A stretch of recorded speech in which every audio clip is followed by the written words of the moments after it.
Imagine that this shelf behind me represents the Bible as a whole, and each book inside this shelf represents each book that's inside the Bible. Now the question that we want to answer is, how do we know that the right books got into the Bible? When to a lot of people it really does seem like the way it happened was a bunch of old dudes with long gray beards were sitting in a room voting each of these books in and out. Kind of like, hey, you guys like this book? Yeah? Okay, perfect. It's in. You guys like this book? No? Not a problem. It's out. And if that is how the Bible came about, then trust me, you have every right reason to believe that the Bible is a joke. But that's not how it happened.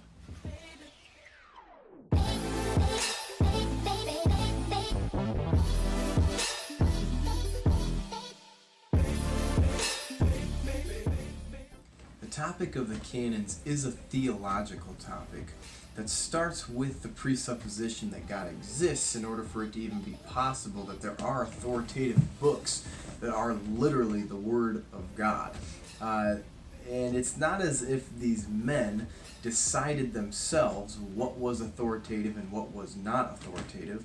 There already had been authoritative books laid out, or authoritative letters or epistles laid out after the apostles had died. And the only reason why they didn't put that in document form, or a canon form, I guess you could say, was because they were busy being chased for their lives in the first century Christianity, just being thrown in the Colosseum and killed for sport. So really it wasn't until Constantine became emperor and legalized Christianity that they could actually sit down and walk through what books belonged in the Bible and what books did not. And of course by that time, hundreds of years later, after Jesus' life and death and resurrection, there had been books that had kind of meangled their way on into the mix of what people thought was authoritative. So the point of the canons was really trying to decipher which books were already authoritative and which books just tried to put their way in it. And they did that by coming up with 3 criteria. The first criteria was it apostolic, or was it written by an apostle or a close affiliate with an apostle? That early / eyewitness testimony that we talked about last video in Matthew, Mark, Luke, and John were all written within the first 40 to 50 years of Jesus' life, death, and resurrection here on earth. Whereas the other books that were trying to be put into the authoritative shelf, if you will, were books like the Gospel of Peter, the Gospel of Thomas, and those were written hundreds of years afterwards. So, of course, they didn't meet the first criteria. The second criteria was it universally accepted throughout the early church? That's the idea that they're not going to take a small group of people's word for it unless the universal, the overarching Christendom agreed with them. And we take that same stance when it comes to listening to doctors.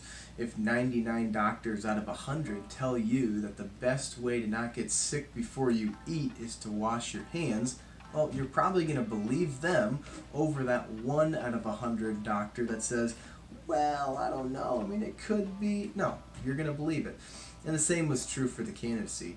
So that was the second criteria. The third criteria was, did it coincide, did these books that were coming in that they had to cipher out, did it coincide with what they already knew to be authoritative? So going back to the Gospels, the early church knew that the Gospel of Matthew, Mark, Luke, and John, they were authoritative. So did the other Gospels, let's say Peter and Thomas, did they coincide with the rest of those 4 Gospels?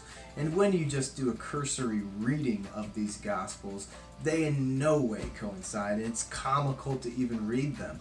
You read through, Thomas doesn't even mention the resurrection, and Peter tries to cover what Thomas, the Gospel of Thomas, missed by dramatizing the resurrection, where Jesus came out as hundreds of feet tall with a cross in the tomb with him that followed him around and started talking to him.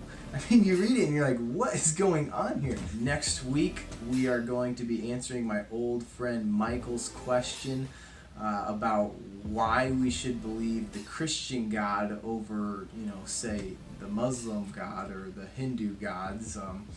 And so that should be a good conversation. So thanks for joining me, and you have just asked RTM.